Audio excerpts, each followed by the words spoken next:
दफा किस्मत में रोना क्यों लिखा। तकलीफ हो रही है मुझे देख के यहाँ।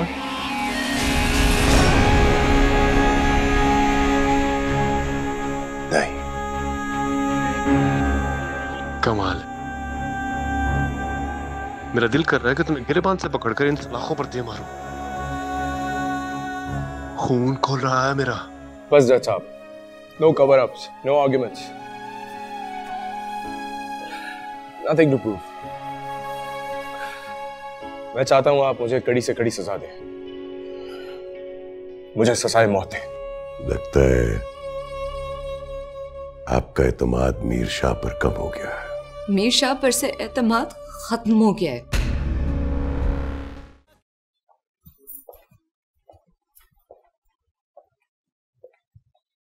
जी मैं बुलाया था आपने? हाँ मैंने बुलाया था। हानी मेरे पास बैठो।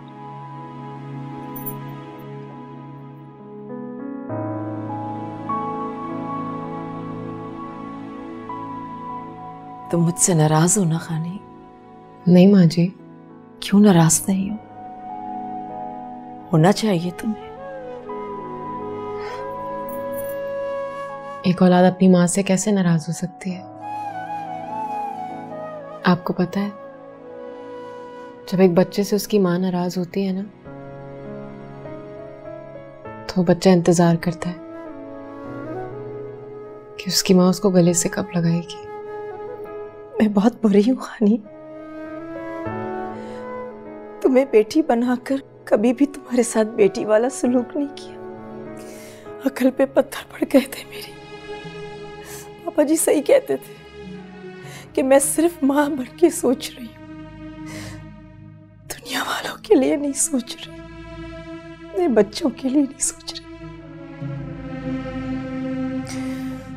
तुम्हारा कोई कसूर नहीं है खानी।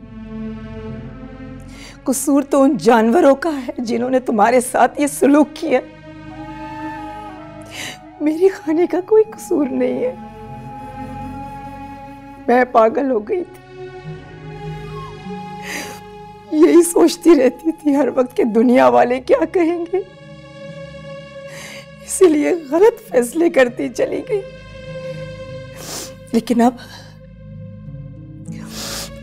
लेकिन अब मैं तुम्हारे साथ हूं खानी। सिर्फ एक माँ नहीं है बल्कि दोनों माएं हैं।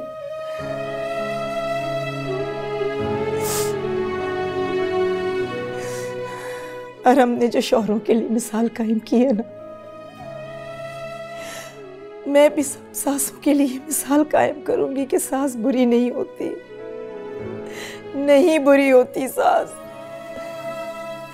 दुनिया वाले उसे बुरा बनाते, माशरा उसे बुरा बनाता।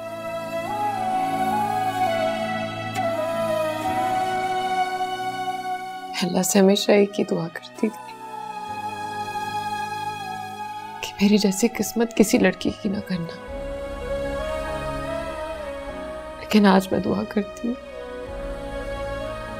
कि मेरी जैसी किस्मत अल्लाह हर लड़की को दे।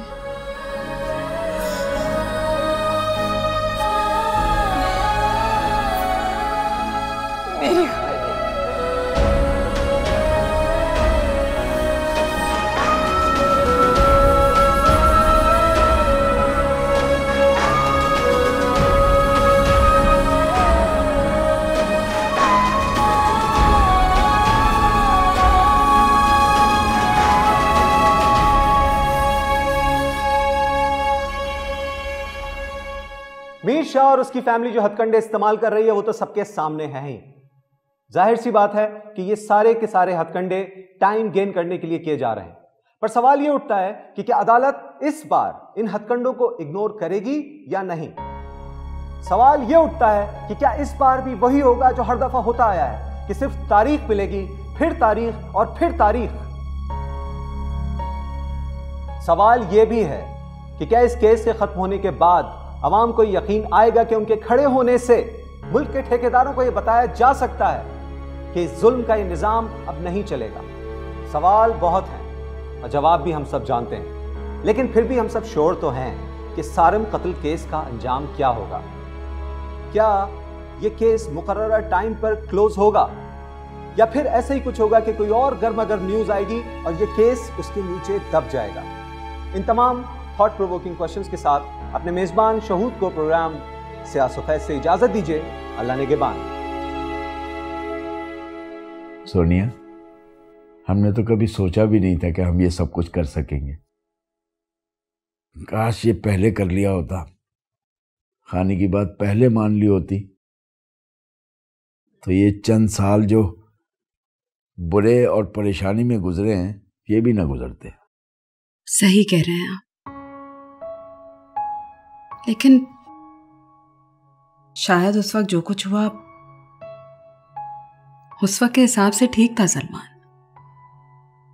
और हमें क्या मालूम था कि हमारी खानी की आवाज इतनी मजबूत है कि वो सब कुछ हिला कर रख देगी। और खानी को सीसा पिलाई दीवार बनाया है सोनिया, और हमने।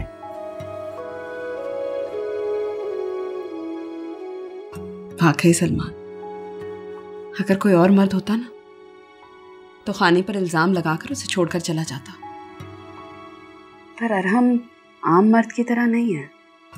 अरे उसने तो मिसाल कायम कर दी है मर्दों के लिए। वैसे देखा जाए तो जो कुछ भी हो रहा है ना बिल्कुल ठीक हो रहा है,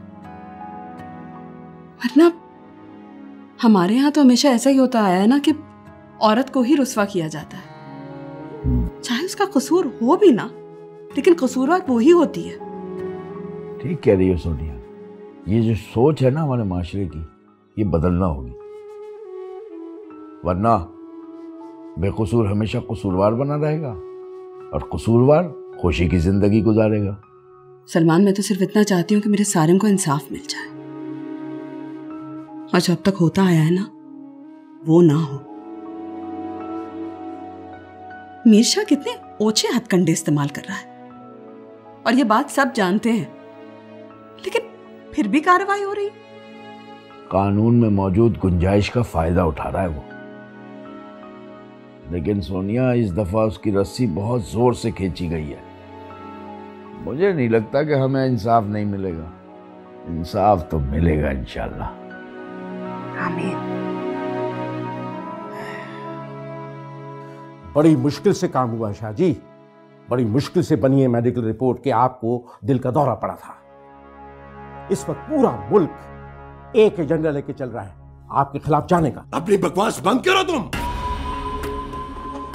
ये बताओ कि कोई एक्सटेंशन मिलने का चांस है, कोई जज तब्दील होने का चांस है, कोई उनकी तरफ का वकील बदलने का चांस है कि नहीं है? सच बताऊं, कोई चांस नहीं है। मेरी राय है कि आप भी मुंह से कोई ऐसी बात मत निकालें, अगली तारीख मिलेगी। तो तुम किस मर्ज की दवा हो? सारी जिंदगी मेरी रोटियां तोड़ते रहे हो और अब हौसला शाह जी, आपकी रोटियों पर पला हूं, लेकिन आपका गन छुपाने के लिए और इन रोटियों का हक हलाल किया है आपके लिए झूठ बोल बोल के। अच्छा भाई, अच्छा कुछ सोचो, कोई शिक निकालो, कोई हल तलाश करो इसका। मार्केट में तुम्हारा इतना बड़ा नाम है, कुछ तो सोचो, कुछ तो हल करो इसका। ठीक है, मैं कोशिश करता हूं।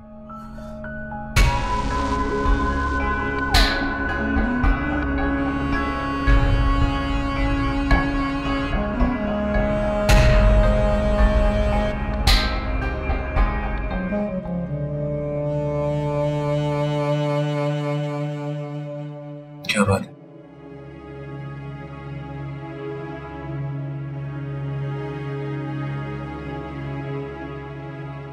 आज ऐसे क्यों खिला रही है? क्योंकि आज से पहले मैंने तुम्हें कभी हाथ से खाना ही नहीं खिलाया। कैसी माँ हूं ना मैं। मीर शाह की बीवी होने के गुरूर में हर काम नौकरों से करवाया।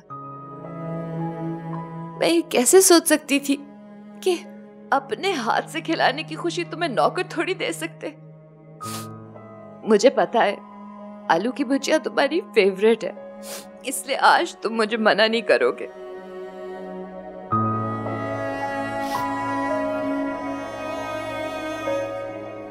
कहीं इसलिए तो नहीं खिला रही कि आपको लग रहा है ये आखिरी मौका है? नहीं हादी, मामा से ऐसी बातें नहीं करो, मेरा कलेजा फट जाएगा। ऐसे पता नहीं कितनी माओं के कलेजे चलने किए हैं मैंने,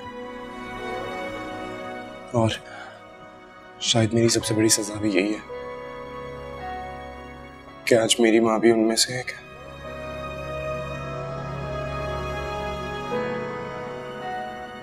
sorry mama, I am sorry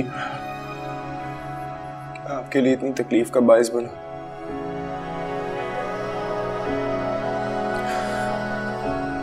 आपके आदि ने आपकी दुनिया को जहन्नुम बना दिया।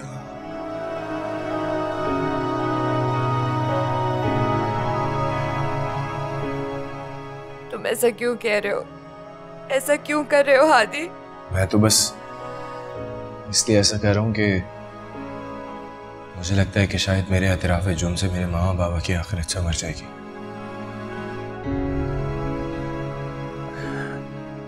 मामा बाबा को भी बोलिएगा कि बस करें झूठ बोलना। मुझे बचाने की कोशिश में कितना झूठ, फरेब, धोखा मान ले, उन पे भी अल्लाह रहम फरमाएगा।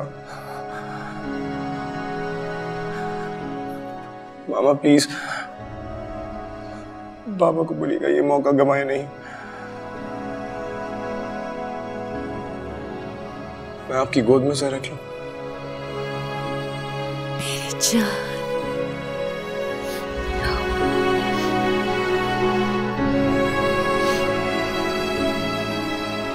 आजा मेरा बेटा, मेरा बेटा राधी, अम्मा की जान। उनको बोलिएगा ये मौका नहीं गंवाया, नहीं गंवाया ये मौका, सुकून मिलेगा।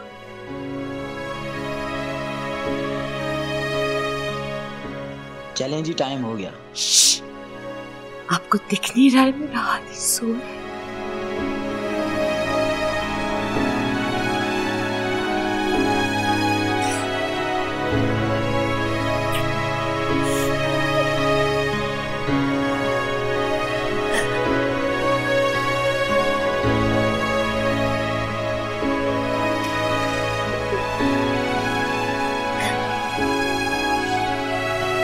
इश्क दे रोगदा किते ना दारू अते इश्क दे रोग रवल्ले अकला शकला वाले कीते ऐसे इश्क ने कमले चले।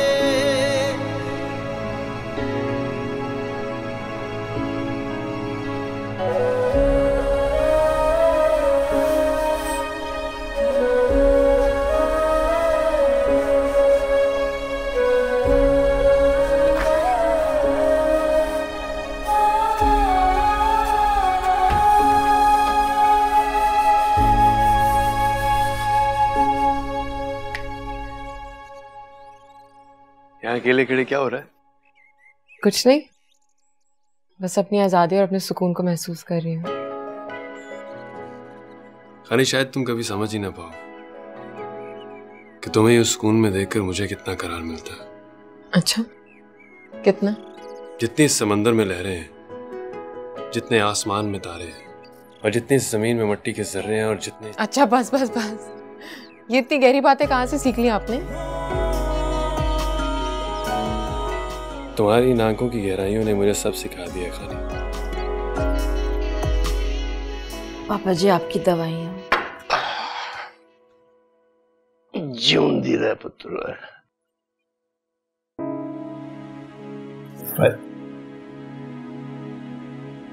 तू बड़ा चंगा किया पुत्र है। Now you look like my real daughter. मेरी बेटी है तू। पापा जी, गलती हो गई थी मुझसे। आप बिल्कुल ठीक थे, हानि का कोई कसूर नहीं था। एक औरत होकर मैं एक औरत का दुख समझ ही नहीं पाई पापा जी। कितनी अजीब बात है पापा जी कि एक औरत ही एक औरत को दुख देती है, तंग करती है। बस पुत्र है, ये इन्नी जी गल हर सस नूं समझ आ जाए ते दुनिया दे विच सस ते नूं दा रिश्ता मां बेटी दा रिश्ता बन सकदा। मां बेटी। सर अब करे कि रायमा को भी मेरी जैसी ही सास मिले। ले हुण अपनियां तारीफां आपे ही करन लग पई है।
ये जो फूल खुशबू लग रहा है ना हादी, इसमें कभी कभार कांटे छुपे होते हैं जो जरूर छुप जाते हैं। Come on, Mom. बचपना छोड़ दो हादी। बचपना छोड़ चुका हूं मैं, बड़ा हो गया। तभी तो मोहब्बत की है मैंने। शादी करना चाहता हूं। किसी और से कर लो, ये प्यार तुम्हें बहुत महंगा पड़ेगा।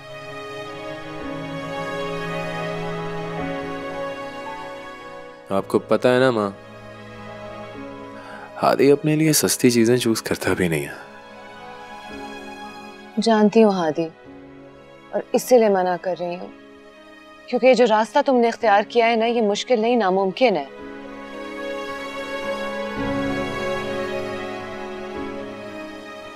और नामुमकिन जैसा लफ्ज मेरी जिंदगी में तो नहीं है एटलीस्ट। ओवर कॉन्फिडेंस नहीं, प्यार। इश्क दे रोग ना किते ना दारू, अते इश्क दे रोग रवले अकला शकला वाले कीते, ऐसी इश्क ने कमले चले रुसवाया ते खारियां बाजा, कुछ नहीं इश्क दे पल्ले, ओ बर्बाद होए कर सारे जेड़े इश्क ने मल्ले। कैसा ये मर्ज है इश्क इश्क, कैसा ये दर्द है इश्क इश्क, मेरा दुश्मन मेरा इश्क इश्क, इन्हें मार दूंगा।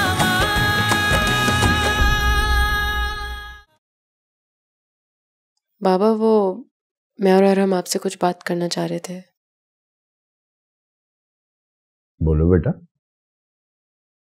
एक्चुअली अंकल, बात सना के बारे में है। सना के बारे में? जी मामा, सना के बारे में।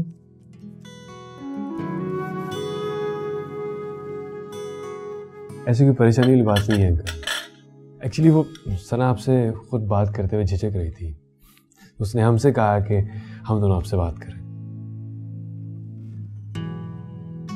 बोलो बेटा। बाबा, वो सना को वही स्कॉलरशिप मिली है जो सारिम को मिली थी।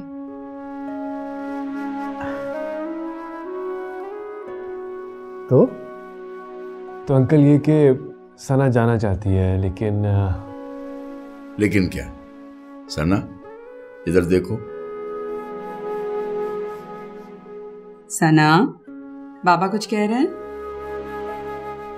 मैं तो समझता था मेरी बेटियां मेरी दोस्त है, हमें कोई गैप नहीं है,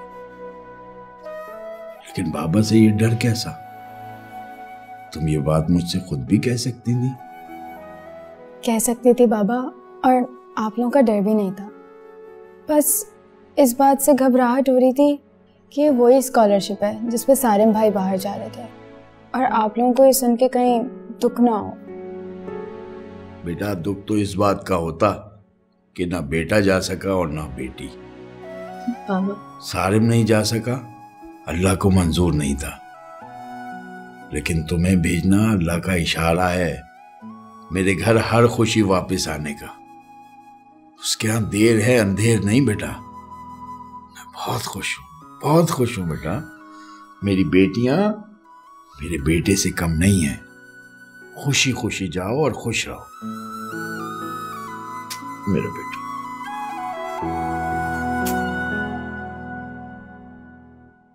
ऐसा लगता है जैसे सारिम को मुझसे लेकर खुदा ने मुझे अरहम की शक्ल में एक बेटा वापस दे दिया। बेटे, जिस तरह तुमने इन दोनों के सर पे हाथ रखा है ना, शायद एक भाई ही रख सकता है। तुम्हारे आते ही हमारी जिंदगी में फिर से खुशियां लौट आई हैं।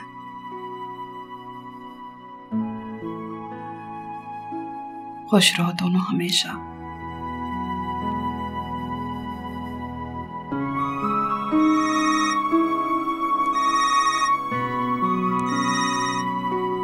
हेलो, वालेकुम अस्सलाम।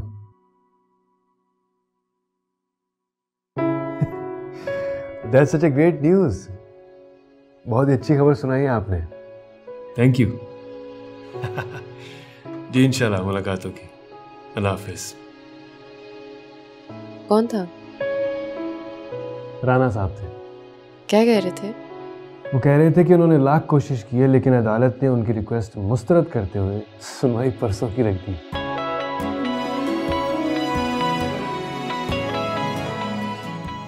अमीर शाह हो या ना हो, सुनवाई परसों ही होगी।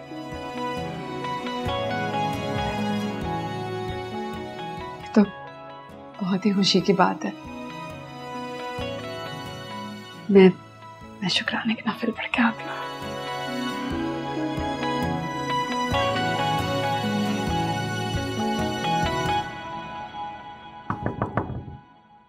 यस।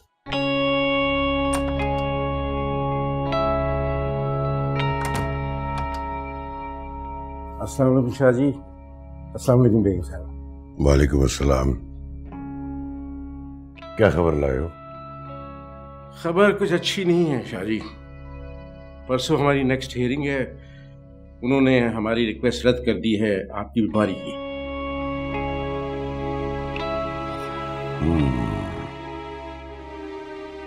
ठीक है, ठीक है। मेरा मशवरा है कि आप कोर्ट मत जाएं। अगर आप जाएंगे तो लोगों को पूरा यकीन हो जाएगा कि आपकी बीमारी एक ड्रामा है। यहां खड़े मेरा मुंह क्या देख रहे हो? जाओ जाके कुछ करो। सामने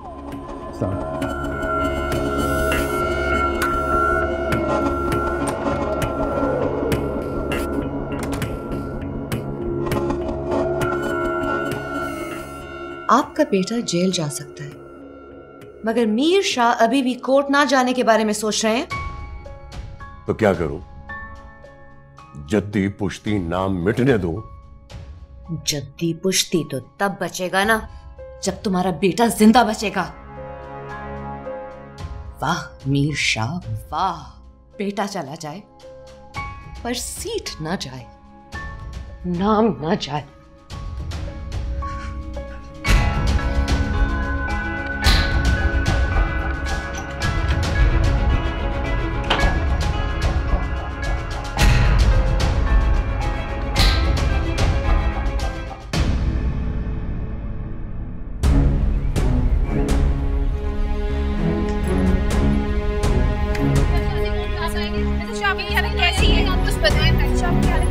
कोर्ट जा पाएंगे?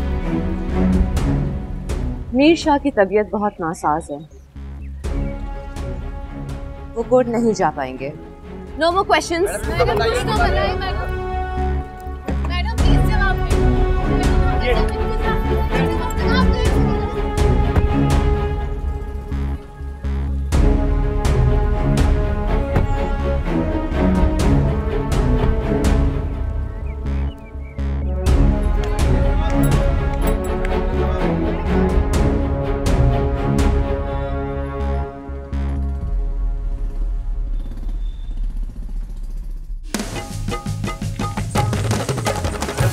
इश्क दे रोग ना किते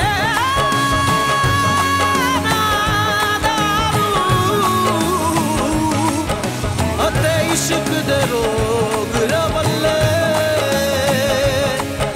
अकला शकला वाले कीते ऐसी इश्क ने कमले चले रुसवाया ते खारियां बाजा कुछ नहीं इश्क दे पल्ले ओ बर्बाद होए कर सारे जेड़े इश्क ने मल्ले कैसा ये मर्ज है इश्क इश्क कैसा ये दर्द है इश्क। आज की कार्रवाई शुरू की जाए। जनाब आली, इस केस की पिछली हेयरिंग में जो कुछ भी हुआ वो अदालत के रिकॉर्ड पर मौजूद है और हेयरिंग की तमाम पॉइंट्स को मद्देनजर रखते हुए मैं ये वाजे करना चाहता हूं कि अब तो न किसी शक की गुंजाइश बाकी है और ना ही किसी सबूत की जरूरत है। जनाब वाला, हमारा दीन कत्ल के बारे में क्या कहता है?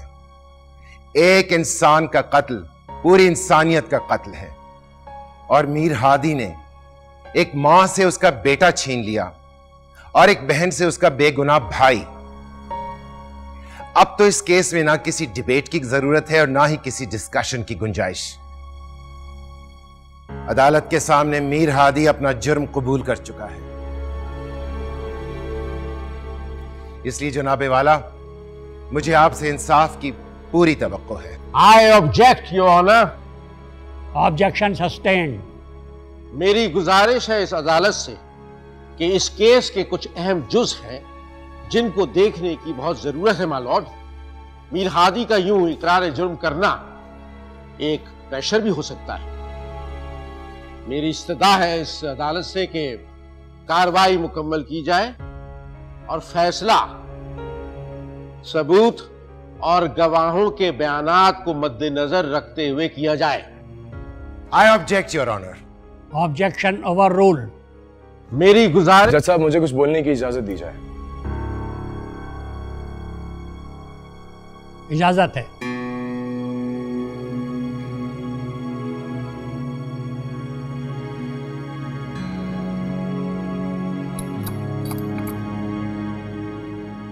मैं जो कहूंगा सच कहूंगा, सच के सिवा कुछ नहीं कहूंगा।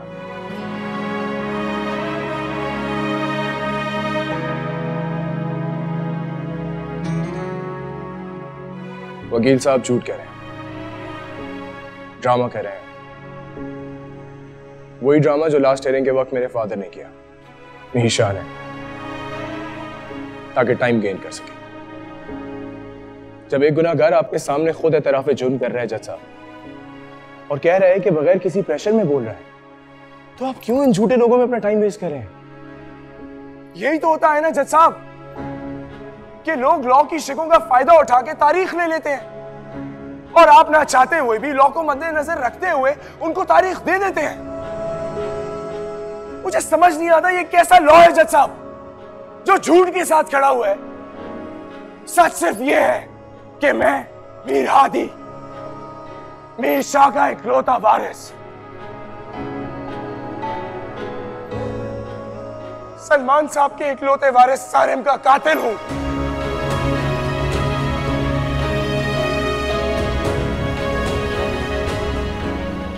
अब क्या बाकी रह गया सुनने और सुनाने को जज साहब? इससे पहले कि यहां ये लोग बैठे हुए सनम खान और उसके घर वालों से बेहुदा सवाल करें, उनको जलील करें। जज साहब, मैं आपसे हाथ जोड़ के गुजारिश करता हूं, मुझे कड़ी से कड़ी सजा दे, मुझे सजाए मौत दे।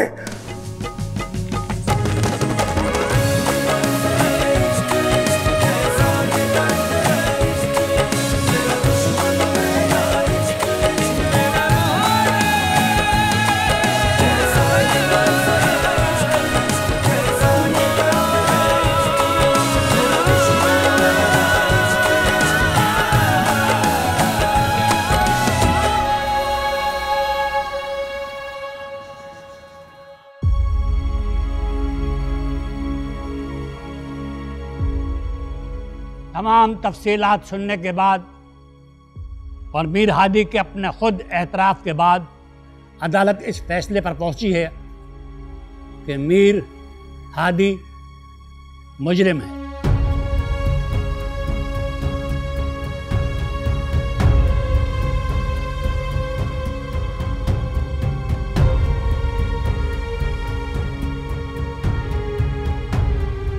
मीर हादी ने सारिम खां का कत्ल किसी गलत फहमी की वजह से नहीं, बल्कि अपने ताकत के नशे में चूर होकर किया है, जिसका एतराफ मीर हादी खुद कर चुका है।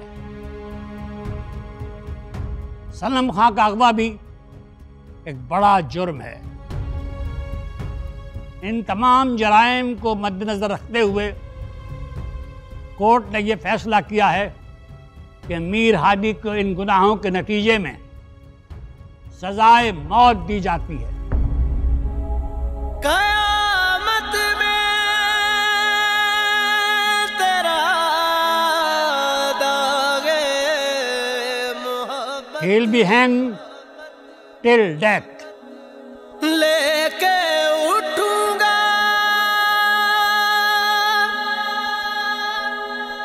तेरी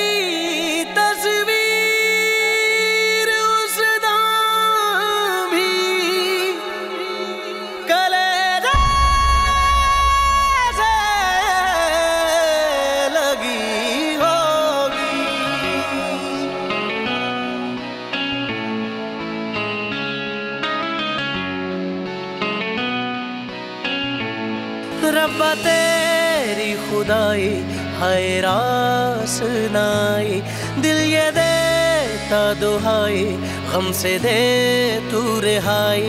हाल कैसे सुनावा रोग कैसे निभावा, रब्बा किस्मत में रोना क्यों लिखा।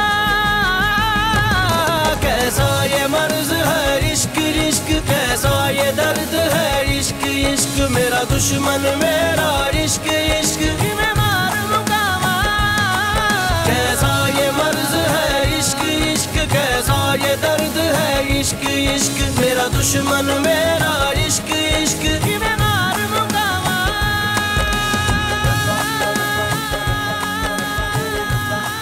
नहीं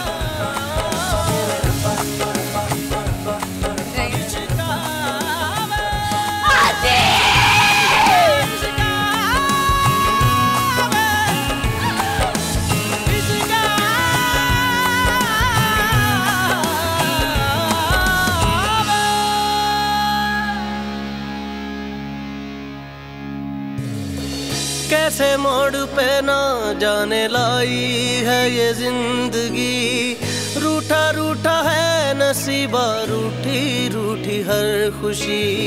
देखे थे जो ख्वाब सब टूट गए, वो कह रही है आंखों से शायद मेरी बेबसी। कोई बिछड़ा याद आए आंसू पिया न जा रहे, रब्बा किस्मत में रोना क्यों लिखा। कैसा ये मर्ज है इश्क इश्क, कैसा ये दर्द है इश्क इश्क, मेरा दुश्मन मेरा इश्क इश्क मैं मार मुकावा। कैसा ये मर्ज है इश्क इश्क, कैसा ये दर्द है इश्क इश्क, मेरा दुश्मन मेरा इश्क इश्क मैं मार मुकावा।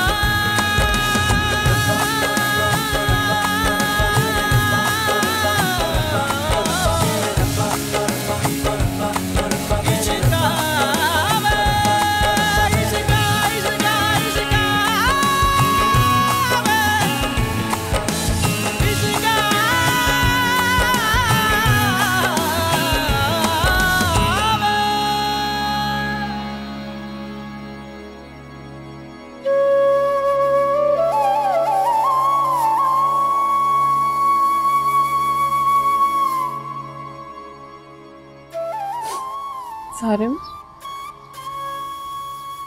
आज तुम्हारी बहन फखर से तुम्हारे सामने बैठी है।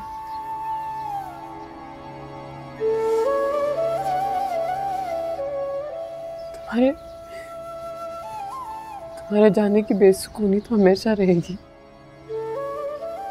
लेकिन आज मुझे इतना तो सुकून है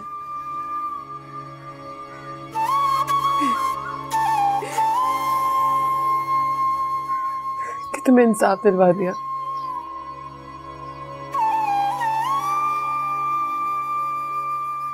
सच और झूठ की जंग में हम जीत गए सारे।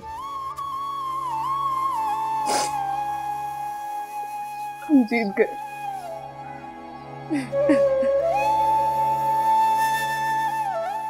हनी बस कर दो यार ये रोना, इस तरह तो सारिम की रूह को भी तकलीफ पहुंचेगी।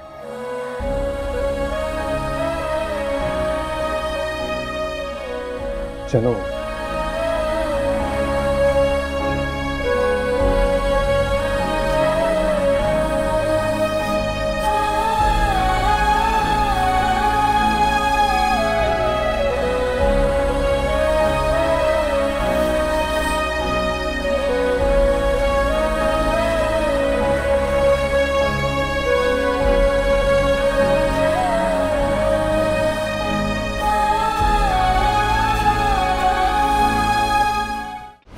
किस्मत में रोना क्यों लिखा